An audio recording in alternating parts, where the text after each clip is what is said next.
This is Lisa and I'm Mark, and we're the Vagabond Dreamers. We're standing here in the Social Valley near Bovec in Slovenia after having spent a couple of weeks on the beaches of the Adriatic, which is what we're going to talk about today. In the background is the mountain that Mussolini was injured in during World War I, but that'll be in the next video. This is our third or fourth focusing on the Balkans, and we're really going to be looking at the great outdoors. Come back for number 4 if you were waiting for some history. What are we going to talk about today? We're going to talk about our city walks, our hikes, and beaches. And I think we'll start with the beaches. There's a disclaimer that I want to make note of, and that is that I think Mark and I are a little bit beach spoiled. Being raised in northern Michigan, I know that I'm beach spoiled, and we've traveled through the Caribbean and we've seen some of the most amazing beaches, especially our recent trip to the Seychelles. So we're pretty beach picky. We love all beaches, but the beaches that we experienced in Albania and Croatia were not the top of our list, though we did enjoy them a lot.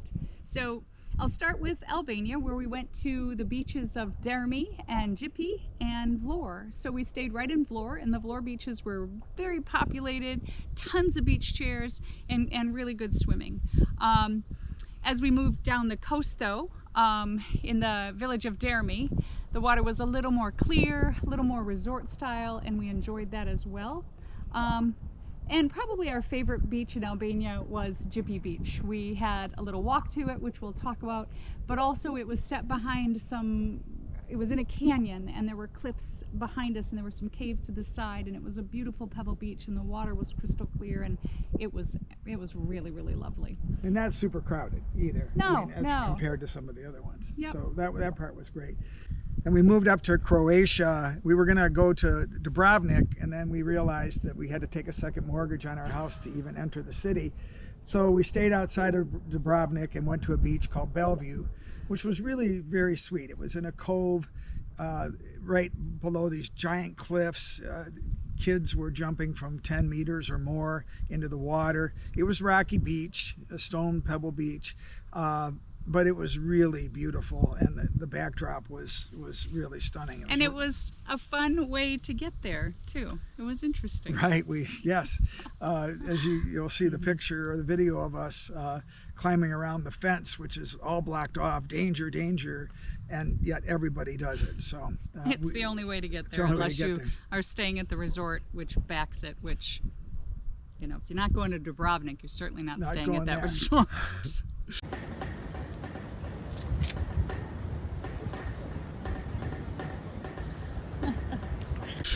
All right, so we did some hikes too. This is great outdoors. We did, and the hikes were really, really cool. So in Albania, we did 3 hikes. The first hike that I'll talk about was pretty short, super sweet. It was in the old town of Dhermi, and we didn't realize it was going to be a hike, but we really didn't know what to expect. So what we found was a church at the very, very top, had amazing views, and it was a little bit of work to get there. So that was hike 1. We were expecting to find the old town of Dhermi, and it had been hyped, but we didn't really find much to be hyped about. But the church was great. Maybe we just missed it. I don't know. I don't know. The hike we did down to the beach at Gjipe, which was a great beach, was also a really cool hike. Went down to the beach. It was about 2 kilometers down, I think. It was a mile down and a mile back. Yeah, and got to see a bunch of bunkers from the old Albanian Cold War era. Those were really fun to look at. We actually filmed our last video right in front of one of them. So very scenic, interesting climb down, a very arduous climb back up after a long day in the sun, but really worth it. It was beautiful. The sights looking down over the water, the boats and everything was really sweet. And our last hike in Albania was just really amazing for so many reasons. So there's 2 reasons why we should have known that this was going to be a difficult hike. The first reason was we met some boys coming off the hike at about 10:30, 11 o'clock in the morning, about when we were going to start it. And one of them literally hit the ground and kissed it. So was he being dramatic? Probably so, but they had been out on the trail since 2 in the morning.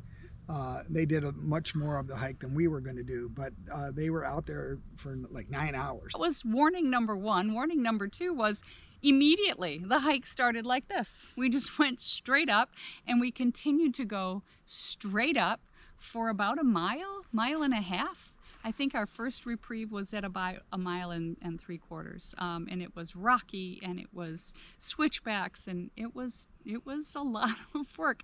In addition, the cloud cover, so it was raining, and then it was sunny, and then it was raining, and then it was cold, and it just gave you all of the things. Yeah, sometimes the clouds just came in right on top of us and obliterated any view of the peaks. But when we got to that spot about a mile and 3/4, we looked up to see where we were supposed to go. There she was. There she was, and this is where I tapped out. I knew I was not going to make it to that peak, and it is one of these things about this entire trip. One of the hardest things for me to do has been to realize my limitations compared to Lisa's. Lisa's training for these big, long hikes. I am not. She's far ahead of me in terms of her conditioning, and I just at that point said, I'm going to go a couple miles. That's it, and I'll wait for you, and I did. And we do have to respect that about each other. So we do have a lot of communications about, okay, do we want to stop together? Do we want the other one to go on? And I feel like we've got a good system. Anyway. So what happened when you got there? So I headed up, and it seemed like the signs, which have been all wrong the whole time. The signage was great as far as where to go. The signage in regard to kilometers was messed up. So what I thought was a half a mile was at least another mile to get to the peak, and it was a mile of just real strenuous hiking. Did find some mules and a couple of guys that are coming on down, and that was cool, and met a couple more climbers on the way up. And really the creme de la creme was getting to the top and seeing that you actually reached the summit. That for me was, I just didn't feel like I could stop before I got to that point. Mark and I were communicating. I told him if he wanted to head back down and I would catch up with him, that's what we could do, because it's hard to wait for somebody in the middle of a mountain with nothing to do. So. And that turned out to be somewhat of a mistake, probably. The idea of her being so far behind me, because I had my most serious accident of the entire trip. Obviously, I'm fine. At the time, Everybody's fine. Everybody's fine. I wasn't sure. As I was going down, my trekking pole got caught in a rock, and it kind of pole vaulted me down about 20 feet, tumbled down and onto the path below. It was a switchback, which I counted that as the positive. But I did lay there for about 15 seconds taking inventory. I thought I had hurt my wrist. But it was just a flesh wound. Just a flesh wound. But I made the mistake of telling her about it, which made her want to get there fast, even though I assured her I was fine. Yeah. And that resulted in... Oh, so many biffs on my butt. Just biff after biff after biff. And here's the thing that I know. When the hike up takes you as long as the hike down takes you, the hike is hard. Usually we can go faster on the way down, and I went too fast for conditions, and I just continued to slip. And my hiking poles are trash, so I have a new pair now, and we salvaged Mark's bent one with my one good one, so we have two great pair of hiking poles, and we made it to the bottom. So it was a total of a 10-kilometer/6 mile hike. Took me 6 hours, took Mark 4 hours, but you know, poof, it was super cool. Very well worth it, yeah. Except for the fall. Yeah. We moved on to Croatia for our last hike on this segment. And this was really neat. I was really looking forward to this. There's these two medieval towns, Ston and Ston, in Croatia, and they are medieval towns. And they're surrounded by these enormous walls. But what's really cool is you can walk the top of the wall. Yeah. And so we walked from the town of Ston to the town of Ston. So many steps. So many steps. and the pictures, these pictures actually They do. They do it justice. Yep. But it was sweet. I really enjoyed it. It was hard, but it was sweet. Yeah, yeah. And I enjoyed it. We got up there. There's forts and castles and there's views towns. of a fort and views of the salt pans down in Stone, and it was truly, truly cool. So that was a couple of hours of really, really cool hiking. Got to see a lot of stuff, some artillery. There's a little museum there. Really fun and a really authentic medieval town.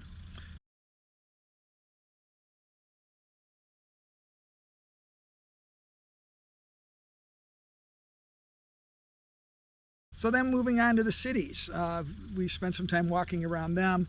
Vlore, Albania was highly hyped to us by several people, and that's why we went there.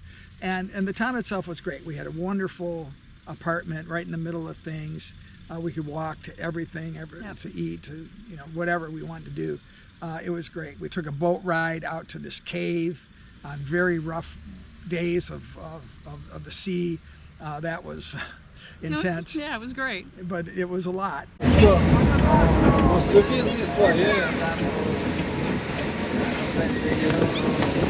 Nobody move until we enter the cave, okay?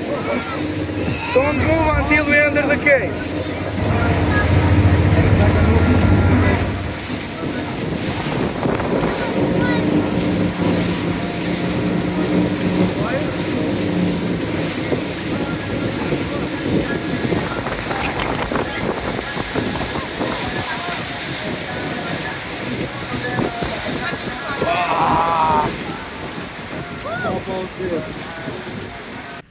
The waterfront was every night was just packed with people, festival music, food, all kinds of stuff. Such good food. They had set up a temporary billiards pavilion for this tournament that they were doing there. We climbed the Sunset Hill with Kevin, who was a student from Michigan, and his girlfriend, also from Michigan, and got to climb up there, and we spent a bunch of time talking to them about our travels. That was a lot of fun. And one of the more interesting things was there was a giant forest fire behind the hill. Yeah, in the national park. In the national park, and all day long on one of the days, airplanes were coming in and scooping up the seawater to go dump on. Right over the heads of the people in the water at the beaches. It was super cool. It was fun to watch. So Vlore was exciting. There was no lack of things to do in that whole process. We left Albania and we headed to Croatia. And on our way to where we were staying, which is just outside of Split, we ran into Omis. And we ran into it by the views that we saw up on the mountain as we were heading in, and it was incredible. And both Mark and I looked at each other and said, whoa, we need to stop here and check this out. And we did see boats going down this river in between the canyons, and so that was on our list of things to do. And on day 2, Mark rented us a boat. We hopped in and we took a 2-hour boat ride through the canyon to a national park and just had a really enjoyable afternoon. Yeah, great old town, very active, all kinds of restaurants that we walked through. That was great.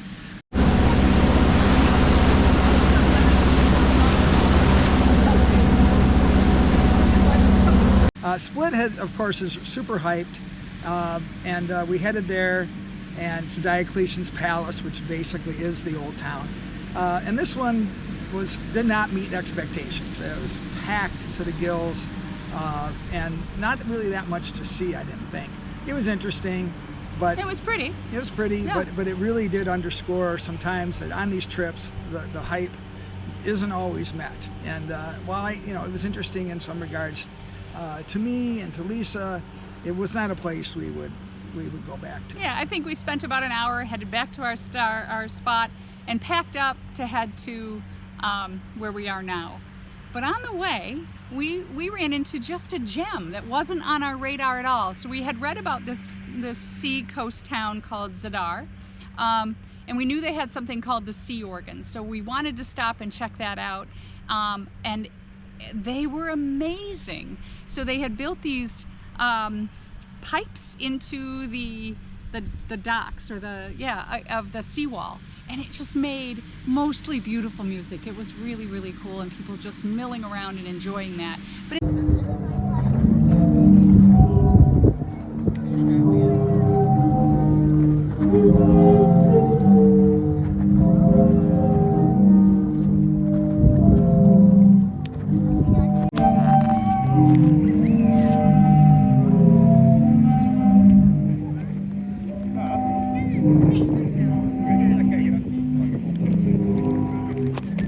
time, Zadar was just amazing in and of itself. Its old town was huge and just well done, really inviting, lots of places to look and walk and have your gelato, and also the waterfront. Just a really quaint town. I mean, I think it's big enough. It had a cruise ship there, but Zadar was off our radar, and it is worth visiting if you're in Croatia. Absolutely. They had great artifacts, all collected ruins from various groups that had dominated this area, and this has been a focus of so much history. It got leveled in World War II by Allied bombers. and they've really built this thing back up to be really a special place. Yeah. We wished we'd had at least a night in Zadar. Yeah, absolutely. So that was it, our trip to the Adriatic coast, our attempt to get some time on the beaches and to climb. We met it. We did it. Spend some time in the forest. Had some good beach time. And we're in Slovenia now. In a few days, we're going to be heading to Hungary for 3 days in Budapest, which has been one of my really, really important things I wanted to see. And that will comprise our final video in the Balkans before we head off to Portugal and end this trip. Yeah, it's kind of sad. This last few weeks have just really been warp speed fast. I don't like it, but really happy we're still on it. And today's our anniversary, so it is. Happy anniversary. Oh, really? Okay. PDA. We're gonna have to censor this now. Oh yeah. Yeah. That's rough. All right. Normally we do a walk away at the end of the video, but since we're not walking away, we're not leaving the Balkans. We're not walking away. We'll do that next time. All right. This is Lisa, and I'm Mark, and we're the Vagabond Dreamers. And take a vagabond dream of a vagabond fool. I ain't too proud to beg, but I'm playing it cool. I can do the time. It actually had a summit that you could reach, and the hike was intense. We should have known in the first 20 feet that it was going to be an intense hike. We have a wow, that's pretty cool. Just out of kind of nowhere. Anyway, the Maja Qorrre was